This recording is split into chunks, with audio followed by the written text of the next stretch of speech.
നമ്മളെല്ലാവരും കാണുന്നതാണ് ഈ അച്ഛൻ്റെ അവസ്ഥ അല്ലേ. നമ്മളൊക്കെ മക്കളെ വളർത്തുന്നുണ്ട്. നമ്മൾ പറയും വലുതാകുമ്പോൾ നമ്മളെ മക്കളെ നോക്കും, എല്ലാതും അവർക്ക് കൊടുക്കും, സ്നേഹം കൊണ്ടും. നമ്മളെ ആരോഗ്യമുള്ള കാലമൊക്കെ നമ്മൾ അവർക്ക് വേണ്ടി ജീവിച്ച് കഷ്ടപ്പെടാതിരിക്കണേ എന്ന് പ്രാർത്ഥിച്ച് അങ്ങനെ നമ്മൾ അവരെ കൊണ്ട് നടക്കും. പക്ഷേ ഈ അച്ഛൻ്റെ കാശൊക്കെ വാങ്ങിക്കഴിഞ്ഞ് അച്ഛന് കൊടുക്കാനോ ഉണ്ണാനോ ഇല്ലാതെ ഒരു വലിയൊരു വീട്ടിൽ ഒറ്റയ്ക്ക് കഴിയുന്ന അവസ്ഥ ഒന്ന് ആലോചിച്ച് നോക്കി. ഇതൊക്കെ നമ്മൾ എവിടെ കൊണ്ടുപോയി കഴുകും? ഇപ്പോൾ അവരെ ഏറ്റെടുക്കാനൊരു ആളുകൾ വന്ന് അവനെ കുളിപ്പിച്ച് ഡ്രസ്സൊക്കെ ഇടിയിച്ച് കൊണ്ടുപോകുന്നൊരിതാണ്. ഈ അച്ഛൻ്റെ കരച്ചിൽ കണ്ടാൽ നമുക്ക് സങ്കടം വരും. എന്തുമാത്രമാണ് അച്ഛൻ പൊട്ടിക്കരയുന്നത്, എത്ര വിഷമം ഉണ്ടാവും അതേ അവരുടെ മനസ്സിൽ.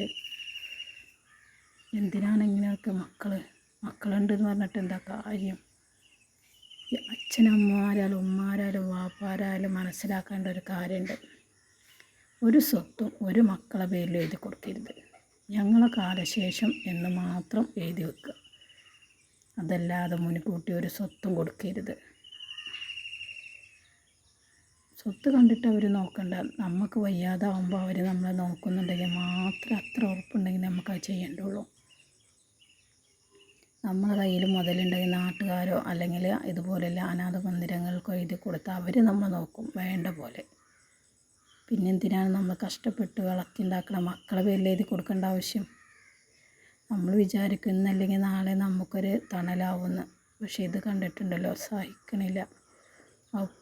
അച്ഛൻ്റെ കയ്യിൽ എത്രയോ കാശുണ്ടായിരുന്നു, നല്ല നിലയിൽ നടന്നതിനൊരു അച്ഛൻ അതിനെ ഇങ്ങനെ ആക്കിയ മക്കളൊക്കെ വിദ്യാഭ്യാസമുള്ളവരാത്ര. എന്ത് വിദ്യാഭ്യാസം! ഇതൊക്കെ കണ്ടാൽ കണ്ണ് നിറഞ്ഞു പോവുകയാണ്. നമുക്ക് അച്ഛനമ്മമാരായാലും ഉമ്മ വാപ്പന്മാരായാലും ഒക്കെ ഏത് ജാതി ഏത് മതമായാലും നമ്മളവരെ സ്നേഹിക്കുകയും കൈപിടിച്ച് നടക്കുകയും വേണം. നമ്മളിപ്പോൾ മക്കളെ വളർത്തുന്ന നാളെ അവർ നമ്മളെ നോക്കുന്നതിൽ പ്രതീക്ഷയില്ലല്ലേ.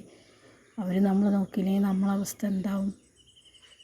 പണ്ടാൾക്കാർ പറയും പഴുത്ത പിലാവിൻ്റെ ഇല ചാടിനെ കണ്ടിട്ട് പച്ച പിലാവിലെ ചിരിക്കണ്ടെന്ന്. അതുപോലെ നാളെ നമുക്ക് വയസ്സാവും. ഇതൊക്കെ ഈ പാവമൊക്കെ നമ്മൾ എവിടെ കൊണ്ടുപോയി കഴുകി കളയും? അച്ഛൻ്റെ കരച്ചിലൊന്ന് കണ്ടു നോക്കി, എന്താ സങ്കടം വരുന്നു.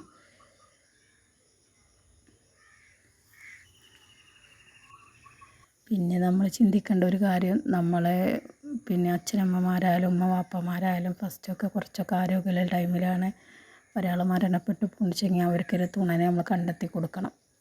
ഇതുപോലെ തുണയില്ലാതെ കഴിയുന്ന ആരെങ്കിലുമൊക്കെ ഉണ്ടെങ്കിൽ നമ്മൾ അവർക്കൊരു കല്യാണം കഴിച്ച് കൊടുത്ത് നമ്മൾ മക്കളെ ബാധ്യതയാണത്. കാരണം അവർക്കൊന്ന് സംസാരിക്കാനോ അല്ലെങ്കിൽ ഒരു ഇടപെടാനൊക്കെ ഒരു ഗ്ലാസ് ചായയെങ്കിലും ഉണ്ടാക്കി കൊടുക്കാൻ ഒരാളുണ്ടെങ്കിൽ നമുക്കില്ലാതെ എത്തിക്കൊള്ളണമെന്നില്ല. നമ്മളെ മക്കളെ കുട്ടികളെ പേരക്കുട്ടികളൊക്കെ ആയിട്ട് നമ്മളങ്ങനെ പോകും. പക്ഷേ ഈ അച്ഛനായാലും ഉപ്പയായാലും ഉമ്മയായാലും ഒക്കെ അവർക്ക് ഒരു സമാധാനത്തിന് ഒരാളെങ്കിലും ആ വീട്ടിൽ വേണം. ബാക്കി ചിലവിന് നമ്മൾ കൊണ്ടുപോയി കൊടുത്താലും അവർക്ക് സംസാരിക്കാനോ അല്ലെങ്കിൽ ഒന്ന് എന്തെങ്കിലും ഒരു ഡ്രസ്സൊന്ന് കഴുകി കൊടുക്കാനോ രാത്രി വീട്ടിലൊരാളുണ്ടാവുക പറഞ്ഞൊരു സമാധാനം ഉണ്ടാവും. ഇതൊന്നുമില്ലാതെ ഒറ്റയ്ക്ക് കിടക്കാന്നാൽ തന്നെ ഒരു മരിച്ച പോലെയാണ്.